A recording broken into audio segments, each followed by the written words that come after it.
குற்ற பின்னணி உள்ள அமைச்சர்களை தகுதி நீக்கம் செய்ய உச்சநீதிமன்றம் மறுத்துவிட்டது.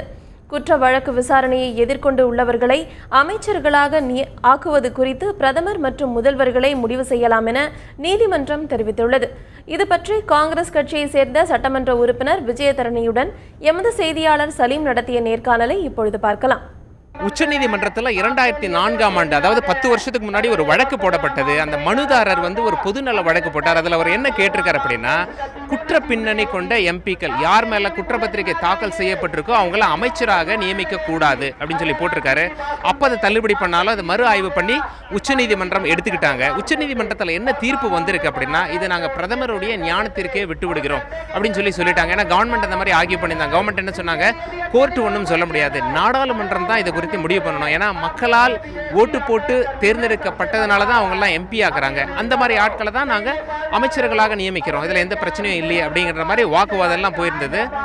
கோர்ட் இன்னைக்கு தீர்ப்பு கொடுத்துருக்காங்க. இது குறித்து தமிழகத்திலிருந்து காங்கிரஸ் எம்எல்ஏ விஜயதாரணி அவர்கள்கிட்ட கேட்போம்.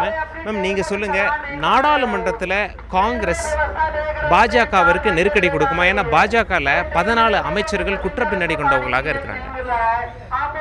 தற்பொழுது உச்ச நீதிமன்றம் வழங்கி இருக்கக்கூடிய ஒரு தீர்ப்பு என்பது நிச்சயமாக அது பிரதமரின் ஞானத்திற்கே விட்டுவிட வேண்டும் என்று கூறியிருப்பது உச்ச நீதிமன்றத்திற்கே ஒரு நெருக்கடி தந்திருப்பதை மத்திய அரசு தந்திருப்பதை தான் நாம் உணர முடிகிறது.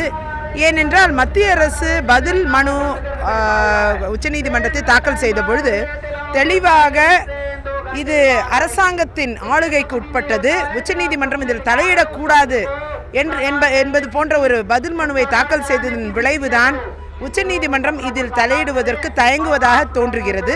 இந்த குற்றப்பின்னணி உள்ளவர்களை நீக்க வேண்டும் என்பது எங்களுடைய குரலாக ஏற்கனவே நாடாளுமன்றத்தில் ஒலித்து கொண்டிருக்கிற பட்சத்தில் அது இன்னும் வலிமையடையுமே தவிர அதில் வீரியம் குறையாது என்பதை இந்த நேரத்தில் தெரிவித்துக் கொள்கிறேன். உங்களுடைய கருத்துக்கு மிக்க நன்றி மேம். இனி வரும் நாடாளுமன்ற நாட்களில், அதாவது நாடாளுமன்ற அவைகளில் நிச்சயமாக காங்கிரஸ் கட்சி இந்த இஷ்யூவை எழுப்புவேன் அப்படின்னு சொல்லியிருக்காங்க.